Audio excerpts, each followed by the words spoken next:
વડોદરા જિલ્લામાં આવેલા ડભોઈ તાલુકાના ભીલાપુર ખાતે દેવ અને ઢાઢર નદીના તટ પર સ્વયંભૂ શિવલિંગ એટલે શ્રી સંગમેશ્વર મહાદેવ તીર્થસ્થાન.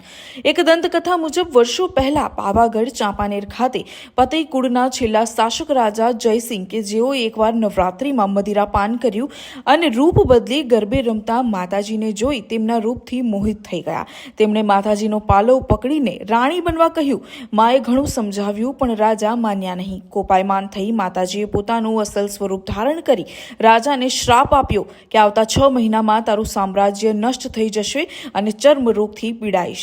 લોકવાયકા મુજબ માતાજી દ્વારા અપાયેલા શ્રાપને કારણે રાજા શરીરના ચર્મરોગથી પીડિત હતા અને આ પીડાથી છુટકારો મેળવવા માને વિનંતી કરી ક્ષમા માંગી. માએ રાજા પતઈ પર કૃપા કરીને આ દેવ ઢાઢર નદીના સંગમ સ્થાને સ્નાન કરી પૂજન કરવા આદેશ કર્યો. પતઈ રાજાએ અહીં સ્નાન કરતા તેઓનો ચર્મરોગ દૂર થયો. પતઈ રાજાએ અહીં શિવજીની પ્રથમ પૂજા અર્ચના કરી. વર્ષો પહેલા અહીં જંગલ હતું અને ઘણા ઋષિ મુનિઓ અહીં સ્વયંભૂ શ્રી સંગમેશ્વર તીર્થ સ્થાને આરાધના તપસ્યા કરી ચૂક્યા છે.